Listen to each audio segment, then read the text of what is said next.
मैंने अपनी बहन की शादी अपने देवर से करवा दी। शादी के बाद मेरी बहन 3 दिन तक कमरे से बाहर नहीं आई तो मुझे शक होने लगा। मेरी सास ने भी मुझे मेरी बहन से मिलने के लिए नहीं जाने देती थी। एक दिन मैं चुपचाप मेरी बहन के कमरे में घुस गई। वहाँ का नज़ारा देखकर तो मेरे होश ही उड़ गए। आज मौसम बहुत ज़्यादा ख़राब था, बारिश बहुत हो रही थी। मेरे घर में खुशी का माहौल था और चहल पहल भी थी क्योंकि मेरी सगाई होने वाली थी। आज मेरे पापा मेरे माँ से बोल रहे थे कि कोई भी कमी नहीं रहनी चाहिए, जो भी सामान की ज़रूरत पड़े वो तुम खुद जाकर बाज़ार से लेके आना। कुछ ही देर बाद लड़के वाले घर आ गए। मेरी माँ और पापा ने उनका बहुत आव भगत करी, कोई भी कमी नहीं रखी। फिर मेरे और पवन की सगाई हो गई। पवन एक बहुत ही ज़्यादा अच्छा लड़का था। मेरी एक छोटी बहन थी, उसका नाम था रिया। रिया बहुत ही अच्छी लड़की थी, बहुत ज़्यादा शरारती भी थी। मेरी सगाई को लगभग 1 साल हो गया था, लेकिन जब मेरे माँ बाप शादी करने के लिए पवन के घर वालों से कहते, वह हमेशा कोई ना कोई बहाना करके टाल देते। कहते कि हम शादी आराम से करेंगे, कोई जल्दबाजी नहीं है। मेरे घर वाले भी यह बात सुनकर बहुत ही ज़्यादा अचंभे में पड़ जाते क्योंकि वो शादी करना नहीं चाहते। मेरी सगाई को लगभग 1 साल हो गया था, इसलिए मैं मन ही मन पवन से प्यार करने लगी थी और उसी से शादी करना चाहती थी। एक दिन की बात है, पवन की माँ मेरे घर आई और वह कुछ अजीब सी बातें करने लगी। कहने लगी कि आपसे हमें रिश्ता नहीं रखना, क्योंकि मेरी माँ ने उनसे पूछा कि आखिर हमसे ऐसी क्या गलती हो गई है जो आप ऐसा कह रही हैं। तो उन्होंने बोला कि पवन बोल रहा था उसके दोस्तों की शादी अच्छे अच्छे घरों में हुई है, उनके साले अच्छी पोस्ट पर है, कोई इंजीनियर है तो कोई कलेक्टर है और उनके दोस्त उनकी हेल्प भी कर देते हैं कोई ज़रूरत होती है तो। पर आपका तो कोई बेटा ही नहीं है, इसलिए, और आपके पास पैसा भी नहीं है जिससे आप उसकी मदद कर सकें, इसलिए पवन ये रिश्ता तोड़ना चाहता है। फिर मेरी माँ ने कहा कि अगर तुमको रिश्ता रखना ही नहीं था तो किया क्यों पहले, हमारे पास तो पहले भी पैसे नहीं थे। पर फिर भी हमने सगाई में बहुत पैसा खर्चा कर दिया था और उनको दिया भी था सोना और चांदी का सामान। उसके बाद लेकिन पवन की मम्मी ने एक न सुनी और सगाई तोड़कर वह अपने घर वापस चली गई। जो हमने उनको अंगूठी दी थी वह भी हमें वापस करके चली गई। मैं बहुत दुखी हुई, अपने कमरे में जाके रोने लगी और पवन को फ़ोन किया, पर उसने मेरा फ़ोन नहीं उठाया। मैं उनसे पूछना चाहती थी कि आखिर तुमने ऐसा क्यों किया। मैं उससे प्यार करने लगी थी। फिर लगभग 6 महीने बाद गुजर गए। मेरी माँ ने मेरे पापा से कहा, जल्दी से कोई रिश्ता ढूंढो, हम उसी तारीख पर अपनी बेटी की शादी करेंगे जिस तारीख पर हमारी बेटी की शादी तय हुई थी। इस दुनिया में रिश्तों की कोई कमी थोड़ी है, दुनिया बहुत बड़ी है। सगाई कर लो और हमारी बेटी की शादी कर दो। तो मेरे पापा भी फटाफट मेरे लिए रिश्ता देखना शुरू कर दिया। उनको एक अच्छा रिश्ता मिल गया जो पवन से भी अच्छा लड़का था, पवन से ज़्यादा पैसे वाला था और उस लड़के का नाम सुरेश था। तो मेरे पापा ने फटाफट से मेरी सगाई के बाद तुरंत ही मेरी शादी कर दी, क्योंकि पहली सगाई मेरी 1.5 साल तक रही थी तो वह सगाई मेरी टूट गई थी। पर मैं पवन से बहुत प्यार करती थी। 1 साल में मन ही मन मैंने उसको अपना पति मान लिया था। मेरी शादी हो गई और मैं ससुराल आ गई। पहली रात को जैसे ही सुरेश कमरे में आए तो मैंने उन्हें बोला कि तुम उसने मुझे बोला कि तुम बहुत सुंदर लग रही हो और बहुत ही अच्छी लड़की हो, पर मैंने साफ साफ कह दिया कि मेरी पहली सगाई हुई थी पवन के साथ। मैं उससे प्यार करने लगी थी और अभी मैं इस रिश्ते को एक्सेप्ट नहीं कर पाऊँगी। तो फिर उसने कहा, अगर तुम से प्यार करती थी, वो तुमसे प्यार करता था, तो फिर तुमने शादी क्यों नहीं की और उसने ये रिश्ता क्यों तोड़ दिया। मुझे सुरेश की ये बातों पर बहुत गुस्सा आ रहा था और मैं उससे बोल दिया कि मैं बहुत थक गई हूँ और सो रही हूँ। तो सुरेश ने भी बोल दिया, ठीक है सो जाओ। फिर मैं सो गई। जब सुबह जगी तो कमरे से बाहर निकली तो मेरी सासू माँ ने मुझे खूब लाड़ दुलार किया। मेरे ससुराल वाले सच में बहुत पैसे वाले थे, नौकर चाकर भी लगे थे। मेरा एक देवर था जो सारे दिन भाभी भाभी करते उसकी जुबान नहीं थकती थी। मेरी सासू तो मेरे आगे पीछे घूमती रहती थी। ऐसे ही 1 महीना गुजर गया। एक दिन मेरे मम्मी पापा मुझसे मिलने के लिए मेरे घर आए तो मेरी माँ ने मुझसे पूछा कि तुम्हें कोई परेशानी तो नहीं है, यह लोग कैसे रखते हैं तुम्हें। मैंने कहा, माँ मैं यहाँ बहुत खुश हूँ, यह लोग बहुत अच्छे हैं।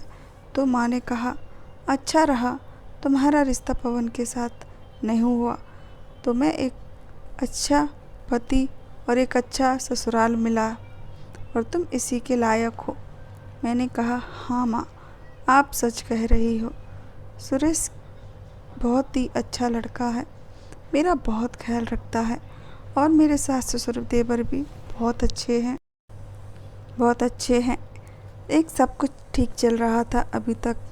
सुरेश मेरे करीब नहीं आए थे, पता नहीं उनसे मैंने मना कर दिया था इसलिए, या फिर वह मुझसे आज भी नाराज़ थे।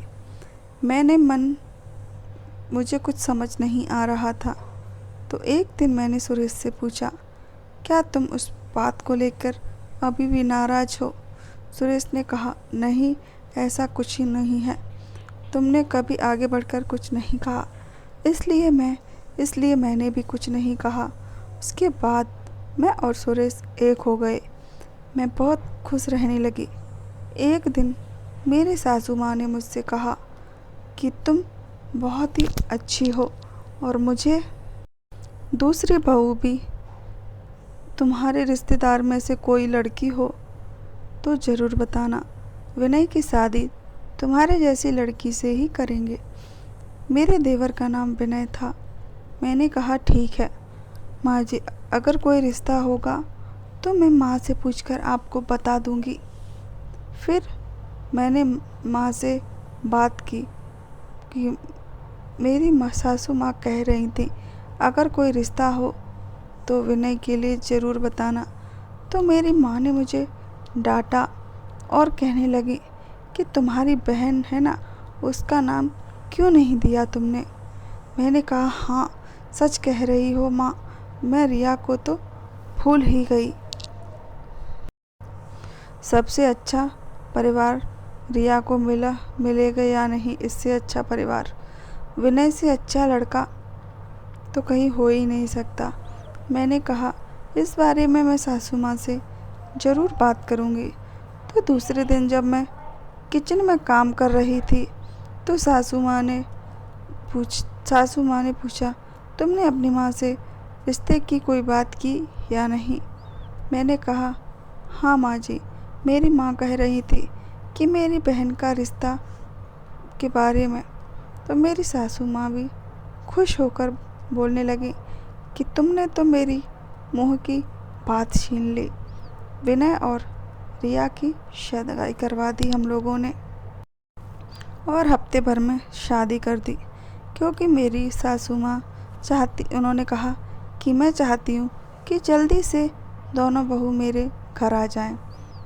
तो माँ ने भी हाँ कर दी। विनय और रिया की शादी हो गई। रिया की शादी के बाद सबसे ज़्यादा खुश मेरी सासू माँ और मैं थी। मैंने सोचा कि हम दोनों बहनें आराम से इस घर में रहेंगे, कोई झगड़ा नहीं होगा, प्यार से रहेंगे। शादी के दूसरे दिन सुबह जब रिया कमरे से बाहर नहीं आई तो मैं उसे जगाने के लिए उसके कमरे में जाने लगी, पर मेरे देवर ने मुझसे कहा, भाभी वह अभी थकी हुई होगी, तुम उसे अभी मत जगाओ।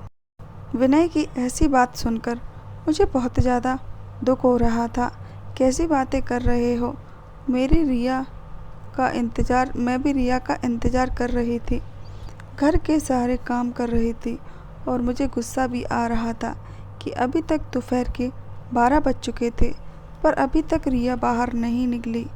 मैंने दोबारा से विनय के कमरे में जाने की सोची, पर इस बार मुझे सासू माँ ने रोक लिया और कहा, वैसे तो विनय बहुत अच्छा है, पर उसे अच्छा नहीं लगता कि उसके कमरे में कोई जाए, तो तुम बिल्कुल मत जाना। मैंने कहा ठीक है। फिर शाम को 7 बजे गए, तब जाकर कमरे से बाहर आई और वह घूंघट लिए हुए थी। सीधा किचन में पहुंच गई। मैं उससे बात करना चाहती थी, पर वह मुझसे बात नहीं कर रही थी। मैंने उससे बोला, रिया, तो उसने कोई जवाब नहीं दिया। मैंने उससे कहा कि तुम मेरे सामने घूंघट क्यों लिए हो?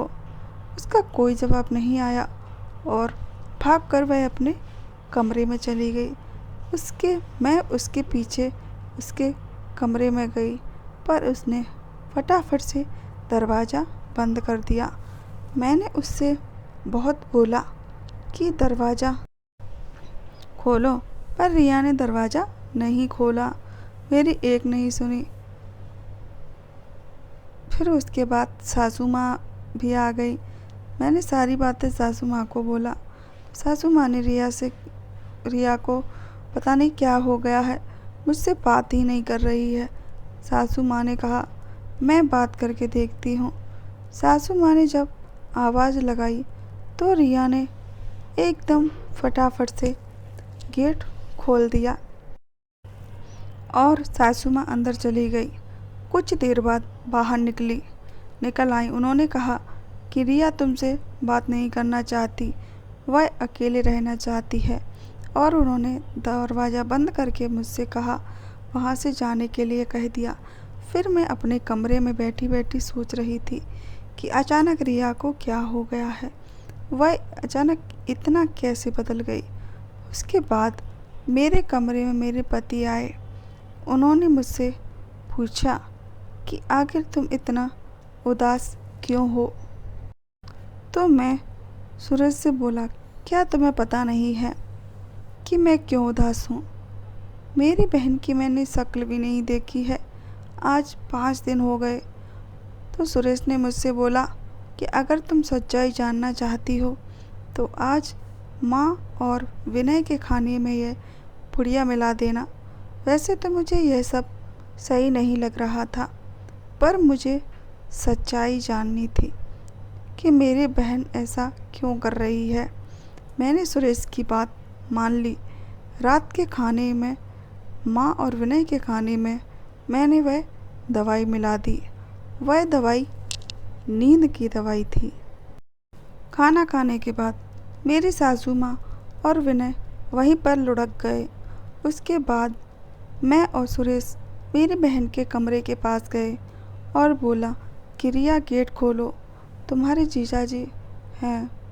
रिया ने भी फटाफट से गेट खोल दिया और मेरे पति हम दोनों को गाड़ी में बिठाकर कहीं दूर ले गए। दूर जाकर उन्होंने गाड़ी रोकी तो मैंने उनसे पूछा कि यह सब क्या चल रहा है। तो रिया ने बताया कि उसके पति ने उसे धमकी दी थी कि अगर वह किसी को कुछ बताएगी तो वो तुम्हारी दीदी को नहीं छोड़ेंगे। उसके बाद सुरेश से पूछा कि यह सब क्या चल रहा है, तुम मुझे सच सच बताओ। सुरेश ने कहा कि आज मैं सब कुछ तुम्हें सच बताऊंगा। हम खानदानी से अमीर नहीं हैं, हम धंधा करते हैं। ऐसे ही नए नए शहरों में जाकर नई नई लड़कियों से शादी करते हैं और फिर उससे बेच देते हैं या फिर उनको कहीं जाकर धंधा करवाते हैं।